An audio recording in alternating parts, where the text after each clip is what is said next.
Penn State Senior Design Project, we work with Boeing to develop a system for sensing the air pressure below a helicopter rotor. With 12 weeks and $1,000, we quickly went into rapid prototyping of a system that would be able to meet the objectives. To validate some of our design concepts, we used an initial prototype made out of readily available materials with low-cost construction techniques. In 1 week, we were able to prove which ideas worked and which didn't. Following the initial prototype, we moved into the final design phase with CAD modeling and advanced machining techniques. At the Penn State Learning Factory, we had access to advanced machinery and all the tools necessary to quickly move through our fabrication and design process. Through the design process, we received a lot of assistance through our sponsors at the Boeing Company, faculty at Penn State, and the staff here at the Learning Factory. For the azimuthal system, we went with a combination of a large diameter Lazy Susan bearing and a timing belt. The timing belt is attached to the outer race of the bearing, and the outer race is fixed to the base of the system.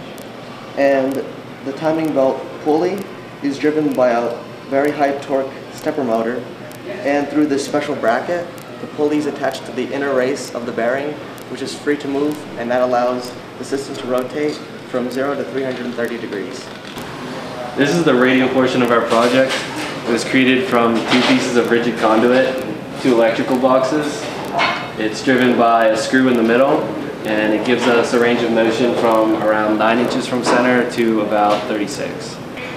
For the vertical motion component of design, we chose a scissor lift. This allows us to keep all of the mechanical components well below the tip of the pitot probe so that they aren't interfering with our flow measurements, while still allowing us to have a very stable position and a full 18-inch range of motion. After developing a system for moving the probe in 3 dimensions, we then created drive mechanisms for these 3 degrees of freedoms. All these drive mechanisms use stepper motors. These stepper motors, through the use of hardware and software, can be moved precise increments, giving us a high level of accuracy for the positioning of the probe. To measure the downwash of a helicopter rotor at a specific point, we're using a pitot probe with a differential pressure transducer.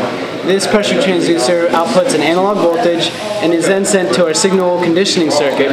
We need a signal conditioning circuit to amplify the incoming signal and to attenuate certain frequencies. Alright, so here's our graphical user interface. When the user opens up the program, they have the option to hit enter positions. Once they hit enter positions, they enter the azimuthal positions, radial positions, and the heights that they want. Once all the heights that they want have been entered, they will click collect and process data.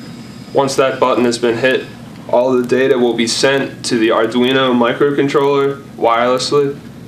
Once the microcontroller collects all the data, it will send signals out to the 3 different motors, which will move to their respective positions, and a pressure probe reading will be read. Once the pressure probe reading is read, the data is sent back to the Arduino microcontroller and sent back wirelessly to the computer for graphical interpretation on our GUI right here, and data interpretation right here.